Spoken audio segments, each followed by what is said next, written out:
Welcome to day 4 of the He's Alive Bible Journaling Challenge, and today we're going to be discussing lettering. And there is the prompt card for today. There is the scriptures from the newsletter, and as you see here in my Bible journaling Bible, I have lettering that I have done, and I have a flower as well. But I want to show you the technique that I use so that you can learn about lettering in your Bible. This is a piece of napkin. This is the white part from the back of the napkin, and you can also use tissue paper. And I have here some printables. This is some samples. If you're interested in them, they will be in the group. And if you notice here, I have my little mixture of water and glue and a little bit of rubbing alcohol. It's 3 parts glue and 1 part water, and then it's 3 drops of rubbing alcohol, and that allows me to adhere the napkin to the paper. So I have all of the tools, and this is what I did. I just done this by hand.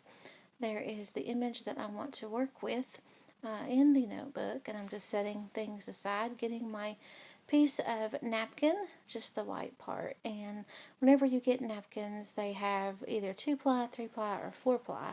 This was a 2-ply, so I just removed the back from it. And now I'm going to get my examples, and I'm going to gather up my micron pens.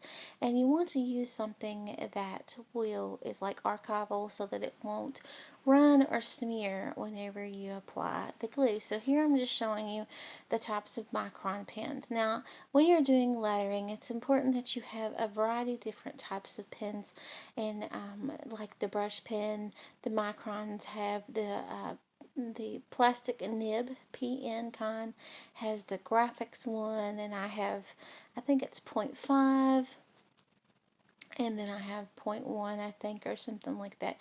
But if you're interested in the printables, I can put those in the group for you to use as a guide. Here I am just tracing them, and I have hopefully set them at a font that you can use them. And I'm just setting the napkin piece over the printables, and I am tracing the letters that I want.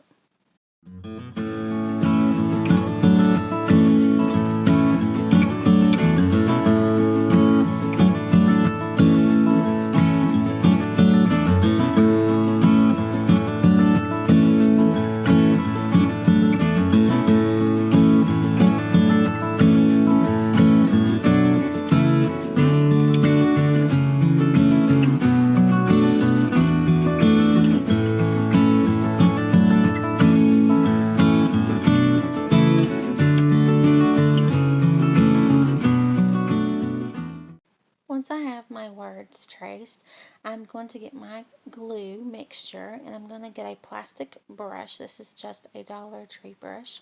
It has to be flexible brush. It's a flat brush. And I'm just going to use some of the mixture. Now if you let your mixture set for a couple of days or weeks, you will need to add just a little bit more glue to it, because the ingredients will break down and it will be too wet. And if you see here, I start in the middle of the piece of tissue and I work my way out. And be sure to not rub too hard, or you will tear your napkin. And in this case, I did tear the napkin because my brush was it was too wet, because I'd forgotten to add a little bit more of glue to the mixture. But that's okay, because I fix it later on in the video. But if you do tear your napkin, if you brush too hard, or if your brush is not flat enough, it will tear, as you see right there happening. So I continued to remove the word Father, and I left Abba, which is that's fine. I could have added it back in, but for video's time, I just done away with the word Father, and that's totally fine. It just comes right off.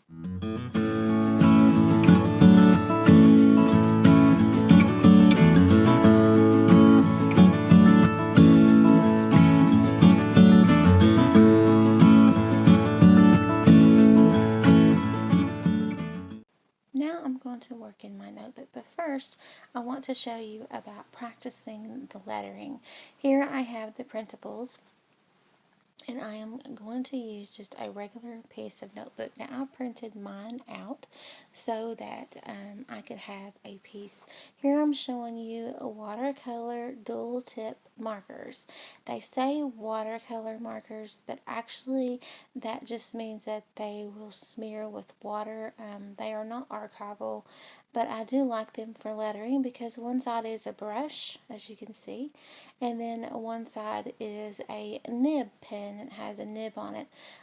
So I like these dual markers, but they don't react to water. They're not actually a watercolor product. It just means that they're water soluble. So I couldn't get them to react to water very well. So anyway, here's my practice piece that I just printed on the computer because I want to use a thin paper. So I'm getting my supplies up there, making room to work. And this is just for you as a guide to practice in case you want to practice. And don't be afraid to practice. Don't be afraid to practice on different types of paper. This is just regular 92 bright copy paper that I'm working on, and your Bible will be a little bit different.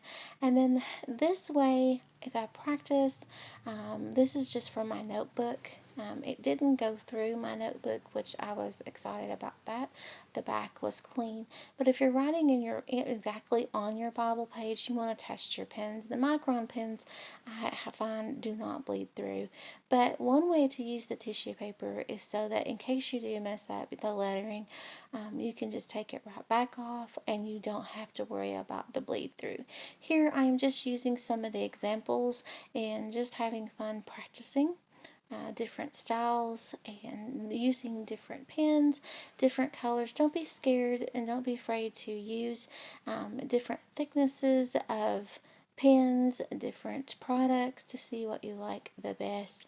And don't be afraid to go back over it. Some of the calligraphy items and things like that, you do need to go back over the second time to give it the color or the technique that you wanted or the shape or whatever. So I usually end up going back with the second color, but this is a shade lighter or a shade darker.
Now that I have practiced some and got used to writing some of the letters and being real loose with the pen and not gripping the pen real hard, I have decided to now to go to my notebook and use my napkin in my notebook for Bible journaling. And I had a little assistant help me with the center of my notebook, which is totally fine because it matches perfectly.